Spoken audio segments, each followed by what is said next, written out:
maybe they say. Or, I mean, you're losing a couple of games when the job is done. When the job is done. Exactly. But if you look at everything that Liverpool did, they were better than everyone else. You know, and that's the basic line. At the end of it, that's what you've got to do. If you want to win the title, you've got to be better than everyone else, and that's what Liverpool were this season. It doesn't matter how the other teams play, whether you think it was a good league or an indifferent league. No matter. It's about winning the title. That's the most important thing. That's what you start off with. Your mindset. Every player driven. What's the focus? Let's win the title. A lot of people said, "Oh, I'm surprised Liverpool won it." I wasn't one of them. I thought they were left a good squad. I didn't know what it was going to be like as a manager. I watched the pre-season. I was impressed with what I've seen of him. He's came in, put his own stamp on it, and the players have responded in a positive manner. Yeah, put his own stamp on it, and this is what he gets as his reward, Arne Slot, to become a league champion in England, to become just the sixth manager to win in his first season with a club, to become just the sixth manager to win in his first full season as a Premier League boss. The question was asked about whether he could do it in England as well as the Netherlands. Well, he has delivered an emphatic response. Let's just touch on this then, as we can see what a lovely banner that is. We will miss you, Trent. Good luck. The reception yesterday, Jason, for Trent Alexander-Arnold, perhaps reflecting what he has achieved as a Liverpool player before he makes his way elsewhere. Yeah, it was classy, wasn't it? Classy, and that's what we expect from Liverpool fans. You know, it was a touch of class what they did. You know, it was. You know, we were talking about it before we went on air. I don't think anyone knew which way it was going to go, to be honest. So a slight, could go the other way, but the way they handled it was amazing. And you know what? It was fit. It was right. It was the right thing to do. I'm glad he got the send off. Yeah, to see him as emotional, I'm getting upset now thinking about him. You know, the emotion that he poured out, his bomb and everything. He will be missed. He's a top player, and you know, he's one of ours, isn't he? He's from the city. He's come through the academy. He's been amazing, but I understand why he wants to go. It's a different culture. You know, it's Real Madrid. You know, he's done everything at Liverpool you can win. He's given great service. He's a top player, and it was fitting that he got that sent on. Well done to the fans. Thought they handled it brilliant. I was delighted for him. I've got to be honest. I only watched it on the TV. But when he picked up the trophy, I thought he didn't know what the reaction was going to get. I think he was still a little bit edgy. He's a little bit nervous about what was going to be said or done. When the fans gave him the reaction that he did, you could just see the relief from his face. He was overjoyed because he missed the badge and everything else that went with it. It showed you he still loves it. He's still back. Look, you're not a club for the number of years that he's been at Liverpool, done what he's done for the club, won the trophy that he's won, and he still don't have a love for the club. Of course he does. He still does. It's just a new chapter in his life where he's moving on to Real Madrid. Time will tell if it's the right move or not, but he's got to make that choice. He's an individual. He had that opportunity and he's decided to take the Real Madrid route, and the Liverpool fans wished him well yesterday. Yeah, we will continue to talk about training. It's worth noting as well, as we saw Federico Chiesa just a few moments or so ago, that's another thing to tick off for Arne Slot this season, that he's won a Premier League title having signed just one player in the summer, and Federico Chiesa. Hopefully we will see a little bit more of him in the seasons to come, because injuries once again blighted his season a little bit. I think he's probably still striving for a bit of fitness, but Federico Chiesa is still enjoying his day. Just to come back to Trent then, Jason, and the decision that he makes or has made, I think probably sometimes for supporters, that everyone lining the streets today, with the bus now down below us on the Strand, would give so much for just 5 minutes in a Liverpool shirt. So I think therefore it can be difficult to understand why someone who is a Liverpool fan would want to go, but it is his job at the end of the day. Listen, from day dot, football has been very tribal, isn't it? It still is, as tribal as ever. And, you know, when it's your team, like, you don't see anything else, do you? And Liverpool currently at the top table, one of the best teams in Europe, winning the title. You know, I think for some fans they find that hard to grasp.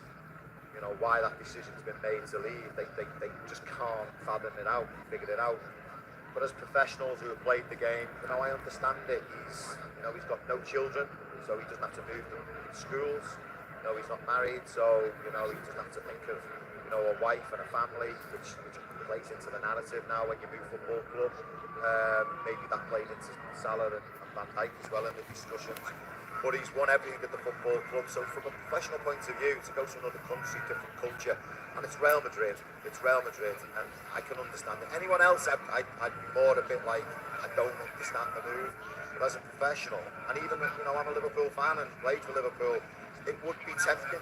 It would be tempting if it was Real Madrid. Let's just check in with our virtual map, because that bus is continuing to make a little bit of progress along the streets of Liverpool and makes it to the rocket flyover now. So edging ever closer to the Strand, but it will still be a good couple of hours before it gets down here. But as you can see, so many supporters flanking the route right from the start of this Champions Parade. 15 kilometres all in total, but bit by bit, those Liverpool players and staff are waving at every single fan along the route who are taking a moment to enjoy and reflect on a season of success and reflect on league title number 20. To finish up on Trent then, it's always just magical to see those pictures of him as a kid in the academy, age 9, and you probably go there and your parents drop you off and you think, you know, you're kicking a ball against the wall or whatever it might be, and think one day, you know, you want to be the person who lifts the trophy. So to get that twice in his career, to win the champion, well, he's won every major honour. He's won every major honour going, but that is, again, 0.001% of people get to do that with their boyhood club. Yeah, with their boyhood club, that is amazing. Yeah, look, it's absolutely sensational for a local lad to do as well as he's done. But been at an academy from a very young age, and change positions, change your identity as a player, and to refocus what was your strengths, and then to become the player that you are at a club that you love, and to win the trophies that he has. It's a massive decision, but we can't look inside his head to fathom out the reasons why he's done it. That's down to him. We're all different. Some might win, some might not win. The fans are quite right. It's their club. They don't see anything better than Liverpool Football Club. So for them, anywhere else is a downward step. I think it's a bit like when you get dumped by someone you still love, isn't it? It comes out as anger, but it's actually just sadness because you wish he was still here. Of course, the fans want him still here because he's such a fantastic player for Liverpool Football Club. His talent going forward is unsurpassable in many respects from a full-back position. I don't think there's anyone in world football who passes the ball forward in that way. His vision, his awareness, his way to pass. It's been a tough few months for him. I wouldn't like him to have been in his shoes, but the decision that he made, then live with it, and then everything social media-wise, we didn't have social media when we were playing. Jason maybe a little bit at the end of his, but certainly I had none of it. Making Jason seem very young to think he had social media at the end of his career. Yeah, he's my mate. just about had typewriters back But then. that, you know, for everything he's had to go through, and the knowledge that at some stage it has to come out that he's going to move on, and then to live with that, have your family and your friends surrounding you, and you knew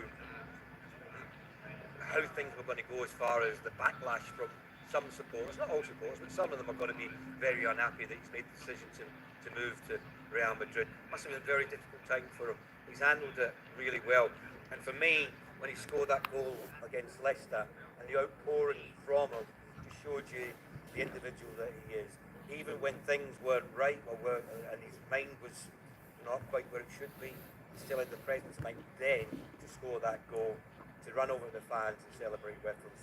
That for me is absolutely sensational. It's not an emotional decision. If it's an emotional decision, it's a professional decision. You know, at the end of the day, we're footballers. It's our job, and you know, it's what we do. As much as we're in love with a football club and we want to be there, there's lots of different circumstances. There's lots of different factors.